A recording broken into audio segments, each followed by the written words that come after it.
अस्सलाम वालेकुम।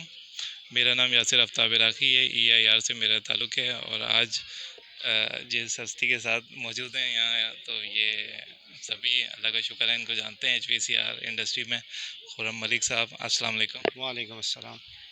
खुर्रम साहब पास्ट प्रेसिडेंट भी रहे हैं पाकिस्तान HVCR सोसाइटी के लिए और एशरे के लिए, HVCR इंडस्ट्री के लिए बेतहाशा खदमात हैं इनकी। इन्होंने बहुत काम किया है पाकिस्तान HVCR सोसाइटी के लिए। पिछले टेन्योर में इन्होंने जो कोविड की सिचुएशन थी, बहुत टफ मेहनत की, उस सोसाइटी को आगे बढ़ाया और नई नई इसमें इनोवेशंस लेके आई है।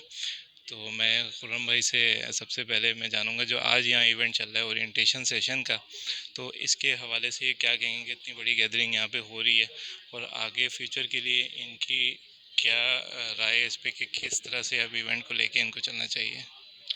सबसे पहले तो मैं बहुत बहुत मुबारकबाद दूंगा कराची चैप्टर ज़ीशान सिद्दीकी को और कराची की जितनी लोकल काउंसिल है, अयाज़ भाई हों, मोहसिन भाई हों और जितने भी सारे लोकल काउंसिल है।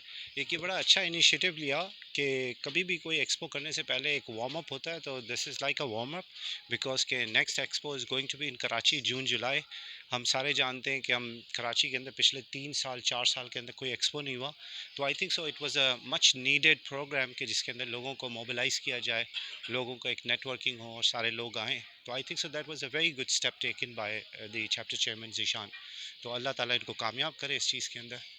और आपके इस हवाले से जो आज इवेंट चल रहा है, तो आपने देखा कि यहाँ बहुत से लोग हैं जो बहुत पहले पार्टिसिपेट कर रहे थे लाहौर में, उन्होंने नहीं किया, फिर अभी यहाँ पे हैं, वो लोग आए हैं। तो कैसा लगता है आपको कि कितनी अच्छी ये खुशाइन बात है कि जो है हर तरह के लोग दोबारा से, मतलब जो लोग ने लाहौर में नहीं किया था लेकिन कराची में आए हैं, तो जो है वो सोसाइटी के ट्रैक पे दोबारा वापसी आए हैं। हाँ, नहीं, definitely Karachi is one of the market जिसको हर आदमी एड्रेस करना चाहता है। मुझे याद है कि जिस वक़्त मैं ऑनरी जनरल सेक्रेटरी था, वी वेंट टू इस्तांबुल और हम उनके जब स्टॉक एक्सचेंज में गए थे, तो they were always looking forward for Karachi because they know that Karachi is a big city और इसकी जो पोटेंशियल है कराची की, तो they want to juice out the potential of Karachi. तो अच्छी बात है कि कराची के अंदर वो सारे लोग आ रहे हैं जो लाहौर में किसी वजह से नहीं पार्टिसिपेट कर सके। एंड ये आई थिंक से जो अभी करंट सिचुएशन जो आप देखें, अगर मुल्क की सिचुएशन और जो इंपोर्ट एक्सपोर्ट की जो सिचुएशन चल रही है, आई think so this is the best time for the local manufacturer अगर अभी अपनी फुटिंग्स नहीं जमा सके पाकिस्तान के अंदर, तो I think so if not today then it's will be difficult कि बाद में फिर जब सब चीज़ खुल जाएगी। अभी तो आप कोई चीज़ मंगवाना चाहें तो बड़ी परेशानी हो रही है। तो लोकल में जैसे मैंने देखा अभी इतनी बड़ी अच्छी कंपनीज़ लोकल मैन्युफैक्चरिंग कर रहे हैं। अगर वो इसी तरह करना शुरू करें और सही एडवर्टाइजमेंट करें, पार्टिसिपेशन सही करें, इट्स ऑल अबाउट मार्केटिंग कि जितना आप ड्रम अप करोगे, जितना आप कस्टमर के कानों तक पहुंचोगे, नज़रों तक पहुंचोगे, तो you will capture the market. So local manufacture के लिए it's a golden time for them. Made in Pakistan की बात आप 2 साल पहले करते रहे हैं, जब जब ये इम्पोर्ट वगैरह बैंड नहीं थी, उस वक्त भी आपने ये बातें की हैं। तो ये कि अब आपको कैसा लगता है कि जो है वो, मतलब एक बिल्कुल इनको कह लें कि जो खुला पोर्ट मिला है कि जो है मैन्युफैक्चरर्स को सामने आने का। तो ये तमाम बातें आपकी बहुत बड़ी इसमें वो है कि जो है आप ये बात शुरू से करते हुए आ रहे हैं इसको कि जो है वो लोकल मैन्युफैक्चरर्स सामने आने चाहिए, मेड इन पाकिस्तान प्रोडक्ट्स आने चाहिए। बिल्कुल, बात ये है कि किसी भी मुल्क को देखा जाए, आज चाइना को देखें, चाइना चाइना क्यों है? टर्की टर्की क्यों है? वो इसी वजह से है कि बिकॉज़ के दे मैन्युफैक्चर एंड दे एक्सपोर्ट। जब एक्सपोर्ट करोगे तो आज हम जानते हैं डेफ़िसिट और इसकी सारी चीज़ें, अब तो बच्चा-बच्चा ये समझ चुका है। तो जब आप एक्सपोर्ट करते हो तो you bring money from outside, dollars आप पाकिस्तान में लेकर आते हो which hits the economy. Plus जो अ, आज जो इतनी सारी बिल्डिंग्स अगर कंस्ट्रक्शन में देखा जाए तो इट्स नॉट कि बिल्डिंग्स कम आ रही है। अगर आप पूरे पाकिस्तान में देखें तो काफ़ी कंस्ट्रक्शन हो रही है, बट इसके अंदर जो लोकल मैन्युफैक्चर का जो हिस्सा होना चाहिए वो इतने मोबिलाइज अभी हुए नहीं है। अगर मोबिलाइज होते कोई एक दो सेक्टर है, जैसे एयर साइड का सेक्टर है, तो देखिए आप वो अच्छा चल रहा है।